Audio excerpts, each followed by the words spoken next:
Welcome to Commander Central, episode 321, and today we'll be taking a look at patron supporter Colton McCarthy's Kediss and Sakashima Partners deck. I'm Dana. And I'm Max. Max, how's it going today, bud? It is going great. We are recording this in the past, because this will come out in a couple weeks. We are, because we're both going to be gone for Vegas, so we're working ahead a little bit. Yes. I wish someone would have told the work half of my brain to do the same thing. Yes, I'm in the same boat today, exactly, yeah. And my trip is even longer than yours because I'm leaving in advance to go to Richmond, and then I'm not coming home when you're coming home because I have a little 3-day-ish work trip from Vegas in Denver, so I'm looking at like about 12 days in a row here I'm about to start doing, so yeah. I decided I'm not even going to attempt to pack for that. I'm just going to throw like 3 or 4 things in a bag and like, I guess I'm going to do laundry a couple times because it's just easier than trying to like pack for that many days in a suitcase. Yeah, that's tough, especially then you don't have to worry about overpacking or underpacking, especially when you're going to multiple places. Exactly.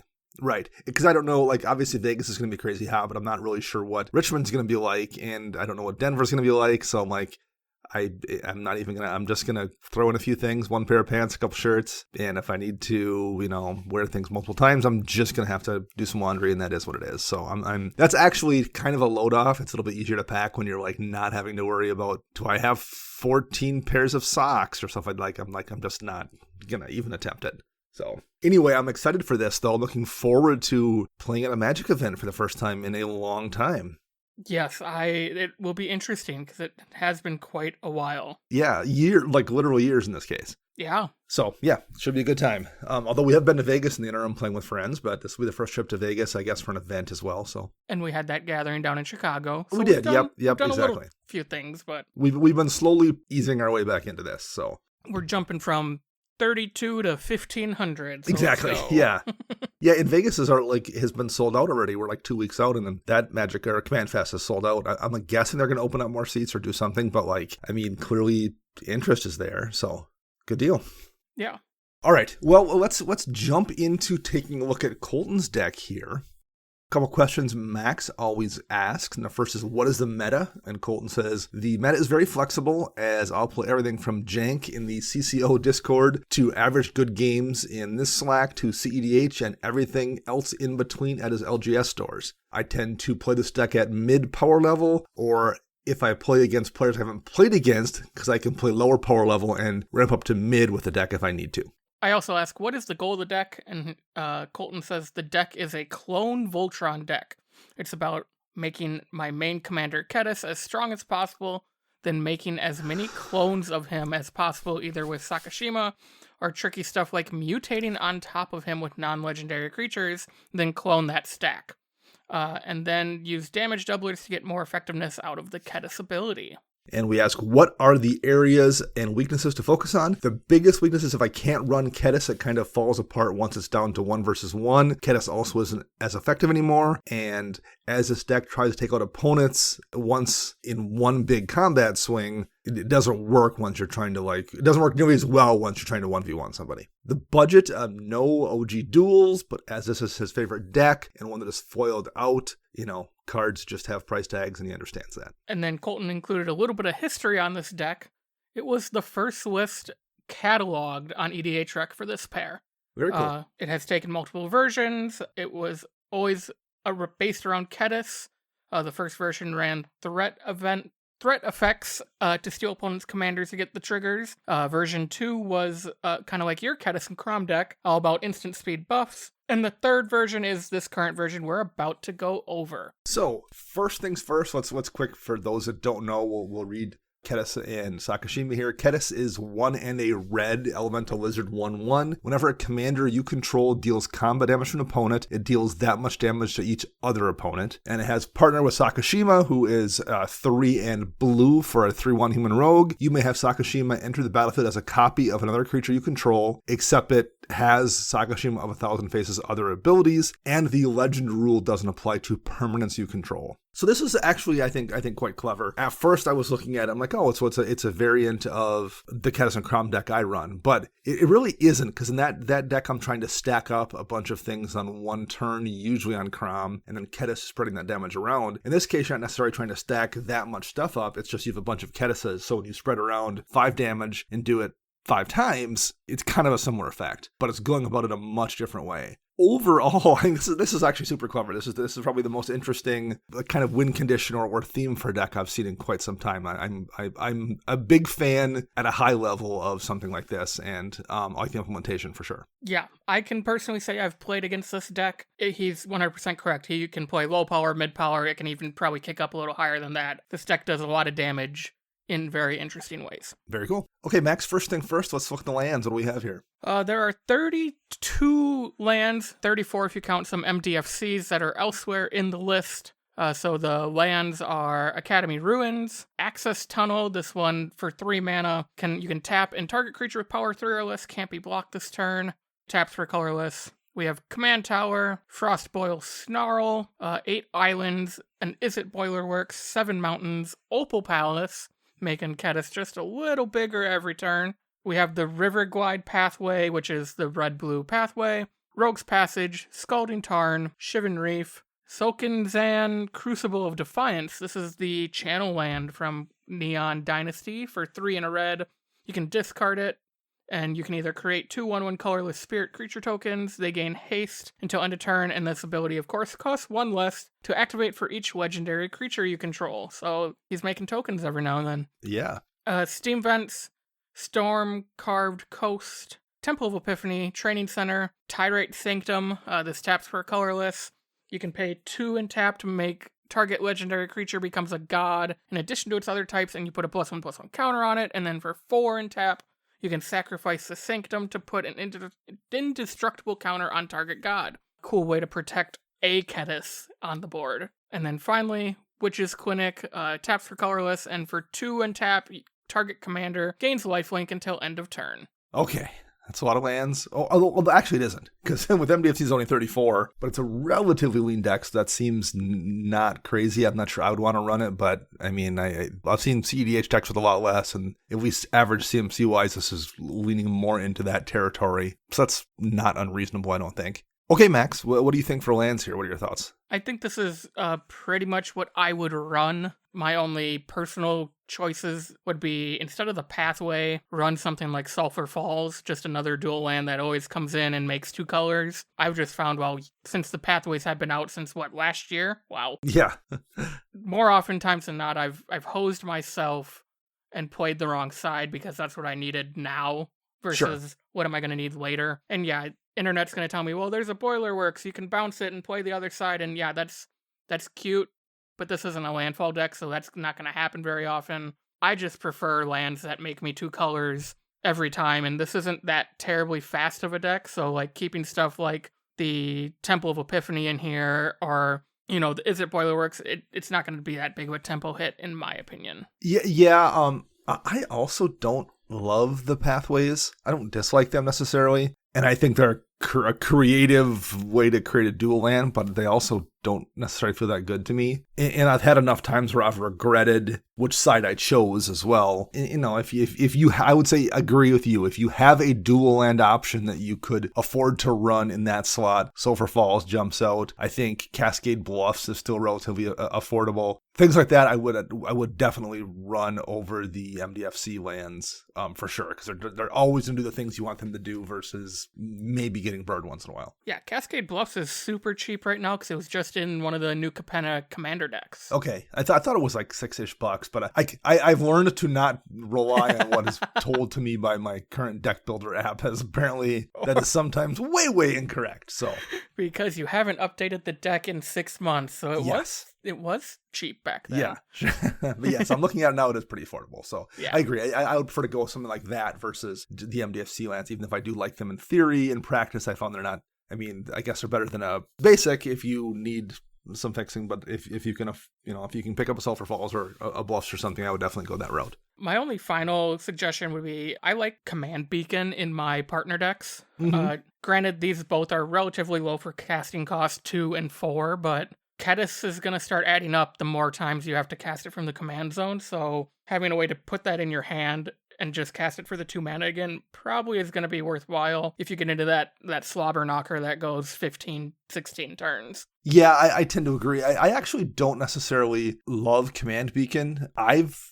never had good luck with it whenever I've tried it. But I think part of the reason for that is I think the conventional wisdom I've always heard with Command Beacon is it's something you run if you have a high CMC commander. And I guess that can be useful, because it, can go up to 8. If it's a 6, it goes to 8, it goes to 10, it goes to 12, whatever. And you want to get sacrifice and get it back down to 6, cast it one time, that makes sense. But that still soaks up a pretty big chunk of your turn. I do actually kind of like it for low CMC commanders like this, particularly ones that are going to draw a lot of removal. When you get to that point in the game where your commander's been removed a bunch of times and you want to get it back out, being able to recast it for 2 leaves you a whole lot of room in your turn to still get a bunch of things done. So I think I might even like it more in a deck like this, where both options are relatively cheap, versus like a lot of times I've seen people play it in their Ur-Dragon deck or something, where they're like, oh, I don't want to get in that position where I have to spend 16 mana. I'd rather get it back down a little bit. I'm like, I don't think it's bad, but I think it has a chance to shine way more in a deck like this, where the commander costs very little to play, but people have a lot of incentive to remove it. And it's also a card that's pretty cheap now. It was expensive for a long time. I think you can pick it up, since it's had a couple of reprints lately. I think you can pick it up for under $5 right now. So yeah, you like are that too. Correct. Next. You are correct on the price, Dana. I did look at one the other day recently for a deck, so that one was fresh in my head. Okay, so let's take a look now at the sorceries that are in the deck, and there are 6 here.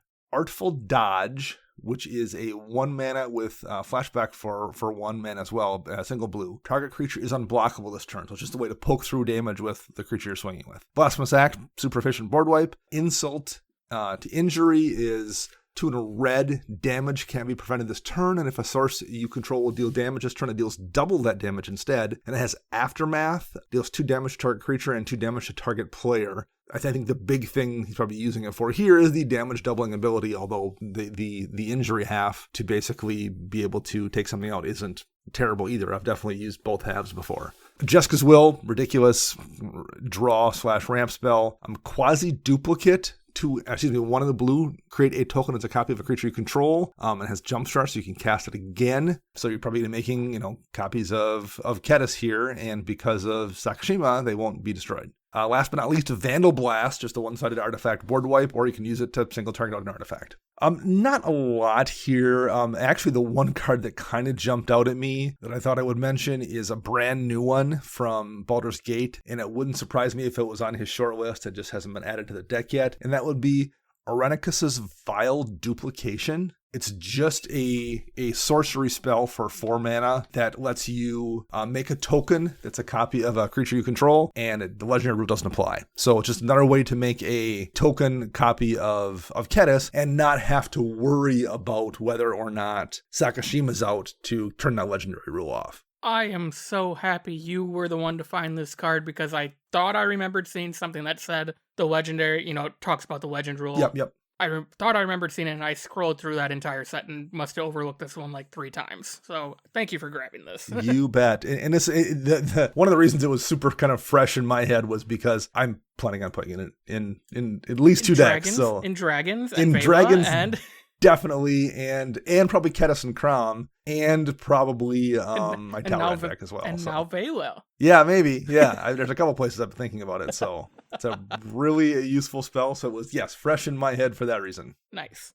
Yeah, I don't have much to say about these sorceries. These are all perfect, in my opinion. And I kind of forgot Jessica's Will was a sorcery, and I originally had it on this isn't in the instance. This is weird. And then I'm like, oh, because it's a sorcery. There it is. Such a good card, but yes. And the other thing, I guess, I feel like there's maybe not enough draw in this deck. And there's some really good, efficient draw you could maybe run if you needed to slot it in. Expressive Iteration is really efficient if you are in these colors. 2 mana to look at 3 cards. 1 goes into your hand, 1 goes in the bottom of your library, and 1 is an impulse draw. But that's getting you 2 cards for 2 mana. Actually, 2 of 3 for 2 mana. That's really, really efficient. So if you needed some more draw, that would be one of the first things I would look at, just because, again, it's so efficient. So yeah, if I wanted to add a little more, I would maybe add it here, but I don't know how badly the deck needs it. So we'll just kind of move on. And since you mentioned instants, Max, why don't we look at the instants right now? Okie dokie. There are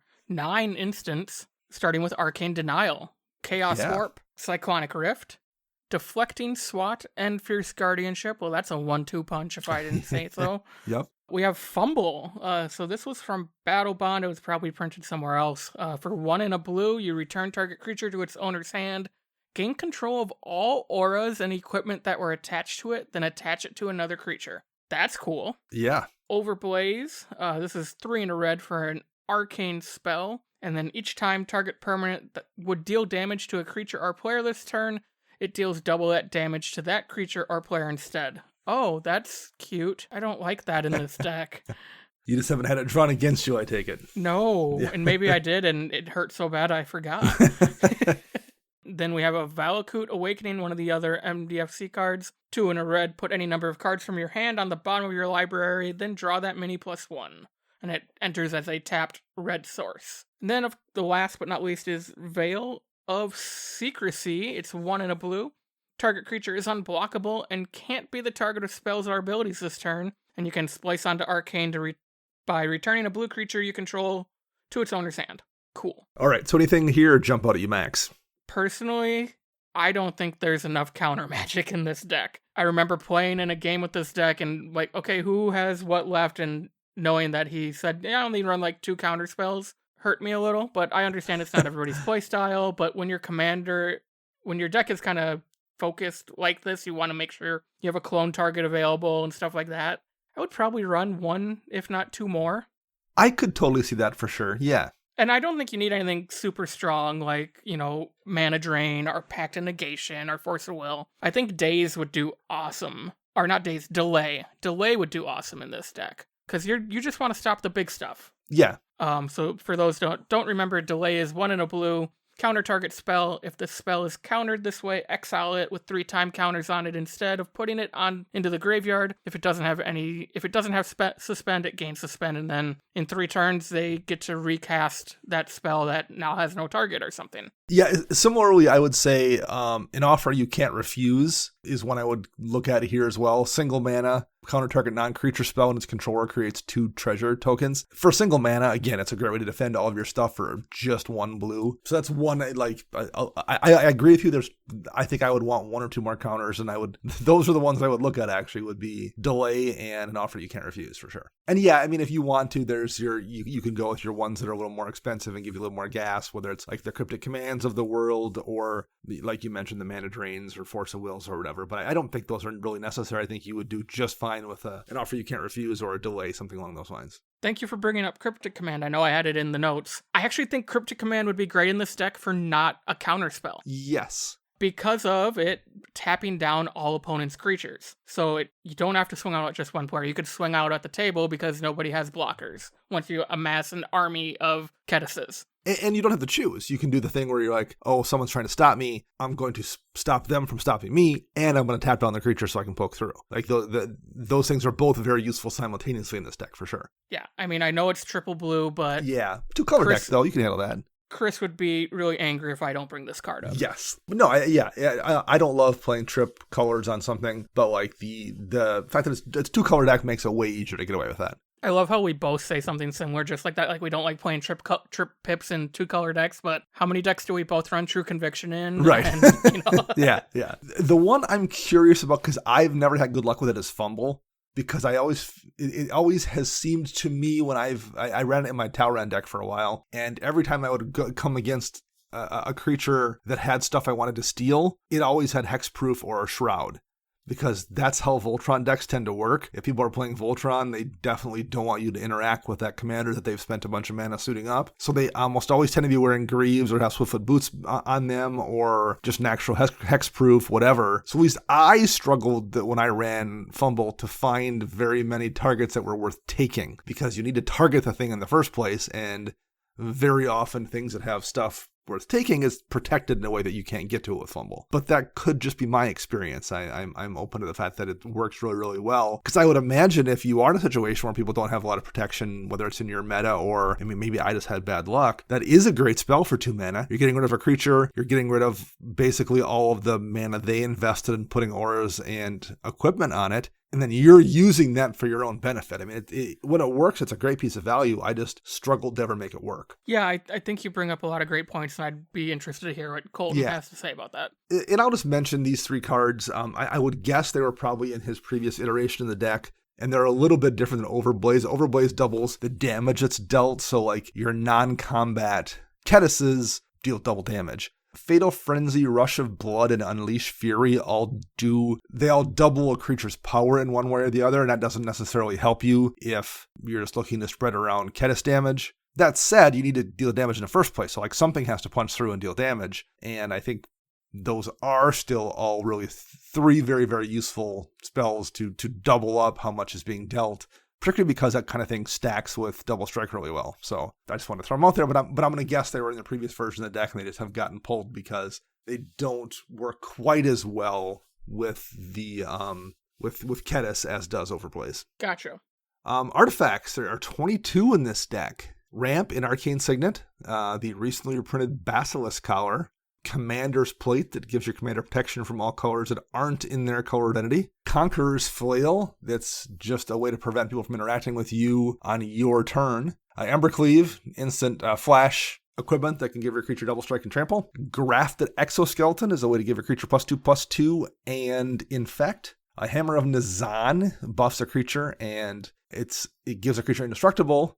That's very, very useful for something. Another mana rock is a Signet. Lightning Greaves for protection. Locks on Warhammer +3/+0 trample and lifelink. Helps to poke damage through. Mirage Mirror, just to copy Kediss. Mirror Box is a backup for Sakashima, removing the legend ability. Shadow Spear, just a gross piece of equipment. Soul Ring for ramp. Swiftfoot Boots for more protection. You have 2 swords here, sort of Feast and Famine and sort of Light and Shadow.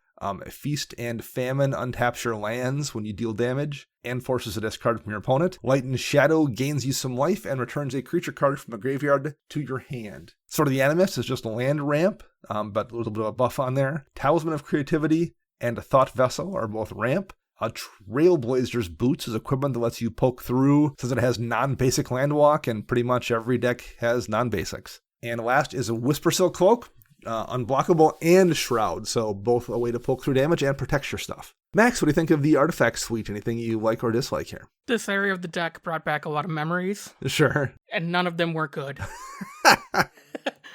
I think this is a great suite. I think it's pretty much comes down to personal choice at what they're running versus what they aren't running. You know, you look at the 2 swords of X and Y, you know, untapping all his lands is great, but this isn't like your Kediss and Crom deck where it's all based on instants and sorceries. Right.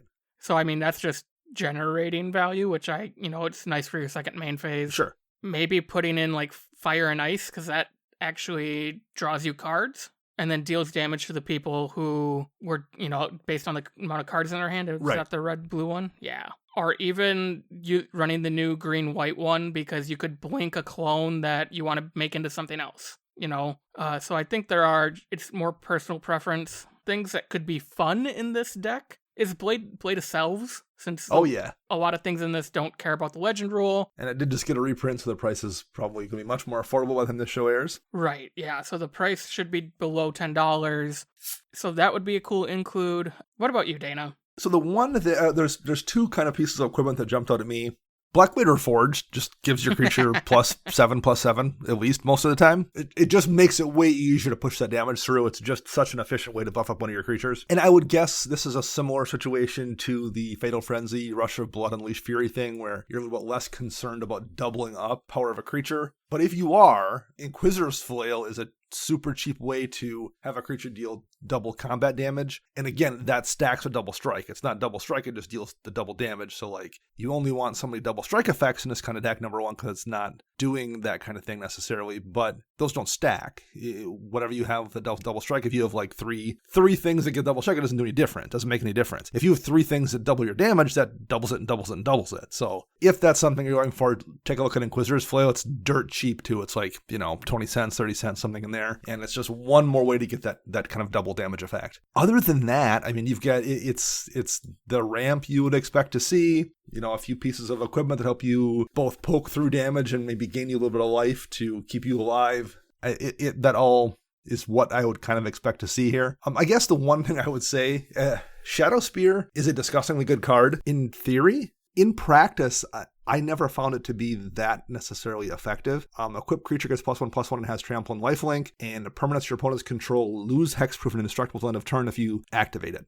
That sounds phenomenal, and it is, I guess, but like whenever I've ran it in an equipment deck especially, I just wanted something that gave my creatures a lot of ability to deal a bunch of damage to people. So that maybe that's the way I play, but like both in my Kediss and Crom deck where I was wanting to deal damage and in my actual Azorius equipment deck, I just didn't find it to be effective. For whatever reason, I just wanted something that had like raw stats on it versus Shadow Spear. I don't know why that is, but it just didn't do a ton for me. But the fact that the card is, over $30 means I might be wrong, so I'm not discounting that. But I just feel like Black Blade Reforged more often than not is going to do way more for this deck than Shadow Spear will.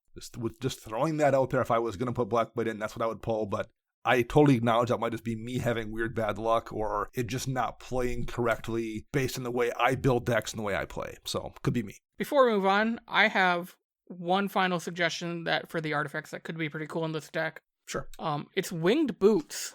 This is an equipment from Adventures of the Forgotten Realms. It's 1 in a blue. It has Equip 1, and the equipped creature has Flying and Ward 4. So maybe this could be a different way of running another counterspell. Equip the Kediss that you are really Voltroning up with this. It gives it Flying, and now it's going to cost everything 4 more mana to destroy it, on top of anything else you might put on this that gives it already, pseudo hexproof or something. Yeah, that seems really, really good, for sure. So enchantments are going to be next. There are 11 total. We have an Aqueous Form. It's an aura for a single blue enchanted creature, can't be blocked. And when it attacks, you scry 1. There's a curiosity in here. It's an aura, and when enchanted creature deals damage to an opponent, you may draw a card. And this is any damage. So that's really nice with Kediss's ability. Yes. Fiery Emancipation, 3 and triple red. If a source you control would deal damage to a permanent or player, it deals triple that damage to permanent or player instead. And that is how we all lost. Right there. Flame Shadow Conjuring, it's 3 and a red, and whenever a non-token creature enters the battlefield under your control, you pay red and make a token of that copy and put it on the battlefield. It has haste, and you exile it at the beginning of the next end step. Gratuitous Violence is 2 and triple red. If a creature you control would deal damage to a creature or player, it deals double that damage to that creature or player instead, which would double the double of the Inquisitor's Flail. Did it. Invisibility is double blue for an aura. The enchanted creature can't be blocked except by walls. An Octopus Umbra, 3 and 2 blue for an aura. Enchanted creature has base power and toughness 8/8, and whenever it attacks, you may tap target creature with power 8 or less. And it's a totem armor, so if the enchanted creature would be destroyed, instead you destroy the aura instead. Ophidian Eye is 2 and a blue. It has flash, and it says, whenever enchanted creature deals damage to an opponent, draw a card. There's an opposition in here, 2 and 2 blue. Tap an untapped creature you control. Tap an artifact, creature, or land. Heuristic Study, everybody knows what that does. And Traveler's Cloak, 2 and a blue. When it enters the battlefield, choose a land type. When Traveler's Cloak enters the battlefield, you also draw a card. And the enchanted creature has the landwalk of the chosen type. I used to run that in Brago. Yeah, you did. There was a decent card in there. Okay, enchantments. I like Flame Shadow's Conjuring a lot. I'd never had a deck for it, but I've always tried to find one, and I think this is a really good place for it. So I'm glad to see that showing up somewhere. Really good synergy, especially with Sakashima. Fiery Emancipation and Gratuitous Violence are just great because they're doing what the deck wants to be doing. I like almost everything here, I think, except Invisibility. Not that walls are that common, but the fact that it's an enchantment, it's still blue. You're like I think you're just asking to kind of get 2 for 1 there. How many turns is it really going to stick around? Like if this deck is looking to take people out in kind of one fell swing, do you need it sticking on multiple turns when it can be removed? I think there's probably better ways to do what Invisibility is doing. And there's already a lot of ways to give stuff unblockable in this deck anyway, or to give it trample. So that's just kind of the one I think I don't love among the enchantments. What I think I would replace it with, maybe something like Shadow Rift, which is an instant. Target creature gains shadow until end of turn, and you draw a card. So it costs 1 less, it's a single blue. People can't remove it mid-combat to block your thing that you thought was getting through to be unblockable. And it replaces itself by drawing you a card. And I would dare say it's also better unblockable than Invisibility. I think you're more likely to encounter a wall than you are to encounter something with shadow that can block something with Shadow Rift on it. So I do think I would replace invisibility with Shadow Rift or something else, but I don't love that enchantment for all the reasons I mentioned. Other than that, I think I like most of these quite a bit. What do you think, Max? I agree with you on invisibility. I think there are, you nailed on the head, there are better auras that can be ran here. Yes. I can see how opposition is going to be good, but I don't know how often it's going to be good. Does that make sense? Yes. Yeah, there's going to be those turns when you've got like 3 creatures out that you're not using. I mean, I guess if you have copies of Kediss out that you're not swinging with all of them, so you can use them to tap things down. But I'm curious too how often that is a reality versus a theory, I guess. Mm-hmm. I would replace this with like another clone effect. Like go grab a Mirror Maid, because that clones enchantments or artifacts. So you could clone your Rhystic Study or your Sword of Feast and Famine or your Grafted Exoskeleton. You know, there are tons of utility cards in here that you could clone Right. to get double usage out of them. Yep. That's all I have for enchantments. All right, well then let's go look at the creatures here. 18 creatures in this deck. There's a Clever Impersonator, which is a way to copy Kediss. The Lena Wild Mage, for those who don't remember, because she was from Forgotten Realms last summer, 3 and a red for 3/2. Whenever she attacks, you choose a creature you control and roll a d20. 1 to 14, you make a token that's a copy of that creature, except it's not legendary, and you exile at the end of combat. And if you roll a 15 to 20, you do that and then roll again. So it's just a way to make more copies of Kediss. Dockside Extortionist, obviously just a disgusting busted card. Dreamtail Huron is a way to do more mutate things. Everquill Phoenix, more mutate stuff. Fiendish Duo, if a source would deal damage to an opponent, it deals double that damage instead. It is 6 mana, but it's a way to continue to double damage off your Kedisses. Glasspool Mimic is a way to make a copy of a thing, and it also can be a land if you need it to, as it's an MDFC. Lizard Blade's Double Strike. So it's a creature when it comes into play with Double Strike, and you can equip it to something and give that thing Double Strike using the reconfigurability as well. Lore Dracus, another mutate creature for that copied mutate stack he was talking about in the intro. Phantasmal Image, just a really efficient way to make a copy of a creature you control. Phyrexian Metamorph, same thing. Pouncing Shorestark, mutate stack again. Sakashima the Imposter and Sakashima Student, more copiers. A Sea Dasher Octopus, more mutate stuff. Spark Double, another copier. Tandem Lookout is a way to draw a card when a creature deals damage, and not just combat damage again either. So that plays really well with all of this. And a Torbran Thane of Red Fell. If a source deals damage, it deals that much damage plus 2. And if you've got multiple Kedisses out, that's really going to add up quickly. Okay, that was a mouthful. The first thing is, like, literally the first 2 creatures, I was like, oh, he's probably not running Torbran or Fiendish Duo. And the stack, he definitely is. So the first 2 creatures that I thought of that I wanted to suggest are actually both in the deck already. Was there anything from you that jumped out, Max? I have one. And this is coming from the new Commander Legends Baldur's Gate set. And it's Alora Merry Thief. So this is a legendary creature halfling rogue for 2 and a blue. It's a 3/2. And whenever you attack, up to 1 target attacking creature can't be blocked this turn. And then return that creature to its owner's hand at the beginning of the next end step. So ideally, you have a bunch of Kedisses. You make one of them unblockable. Maybe not the one with the swords on it, but the one that might get blocked, but whatever. You make it unblockable and you bring it back to your hand, and now you come back and you clone something. You cloned your Fiendish Duo next turn. You know what I mean? Yep. That is the one card I would add to this deck. Yeah, the creatures one, this wound up being almost exclusively what I wanted to see for creatures. I just couldn't think of anything else other than these were the ones I wanted to see there, so I didn't really have anything else. It sounds like you were in the same boat as me. Yeah, and I mean, I know this works. I've seen it work, so... Yes. Yeah, does what it does. The mutate stack, copying that is actually quite clever too, and there's going to be a lot of value you get there. So I don't know. Everything is part of what the deck is doing. I don't know what to take away or add, because it's just it feels pretty tight already. Yeah. So I have one Planeswalker I'm gonna mention, and again, it's one that does really good in my Kediss and Crom deck, and I'm not sure if it would work as well here because combat damage is a little less important, but is still pretty important, and that's Jessica Thrice Reborn, just because her 0 ability, and she's also cheap to cast. She comes into play for 3. Choose target creature until your next turn. If that creature would deal combat damage to one of your opponents, it deals triple that damage to that opponent, that player instead. It doesn't take very much for that too. Like if your Kediss is wearing 1 sword, that's taking it from hitting somebody for 3 to 9. And if you have multiple Kedisses out, that spreads around quickly. I know this isn't really a combat focused deck, but I do feel like Jessica at the under $5 she costs is pretty impactful in any kind of a deck that cares about combat damage. So that's one I would at least consider is Jessica Thrice Reborn from back in the first Commander Legends set. Awesome. That's all I really have. The deck is pretty tight.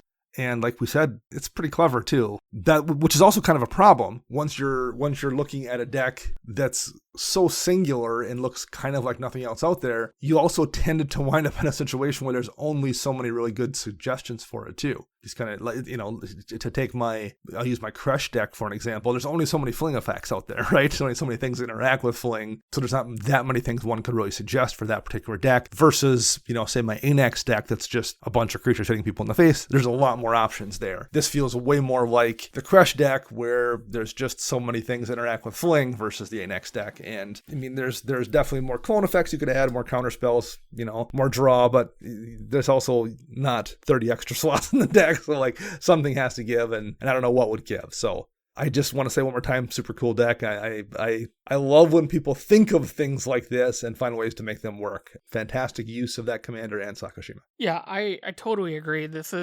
I feel like you and I kind of have decks like this where they are so kind of doing one theme or one thing. They're so specific, yeah. Yeah, that it's hard to make an update to them maybe with every set, and right. I think what's unique about those kind of decks is they still hold up over time. Like, yeah. I've had Dramoka for 6 years, and I don't get a fun green or white flyer in every set that goes in that deck, but I've had it for so long it still holds up. Like, so and same way with often Crash. Enough. Right, yeah. Right. Like, I think that's a plus to these super specific decks is they're so specific that they tend to have more of a legacy as the game progresses through time. Yes. Yep, for sure. All right. I think that is going to wrap it up here for us. Thank you very much, Colton, for sharing this deck with us. We appreciate it. And thanks to all our listeners. Right now, as you're listening, we're enjoying Command Fest Vegas. So hopefully we'll get a chance to play with some people there. Are we? I feel like I'm home now because this is going to come out the Monday I'm home. On Monday, yeah, Max will be recovering from Command Fest Vegas. I'll be at work when you're listening to this. Hopefully some people out there will have got a chance to play with us then the last couple of days. How's that? Very cool. That's better, yeah. All right, so that is going to wrap up episode of 321. I am Dana. You can find me on the Twitter birds at Dana Roach. You can find Max at CMDRCentral_Max. And you can find Chris at YSquishy1. Our show is edited by Rafael Garcia. You can find them on the Twitter birds at Ursa Bearwalker. And our podcast theme is Retro Future Dirty by Kevin McCall, licensed via Creative Commons. We'll be back next week with a new show. Until then, I'm Dana. And I'm Max.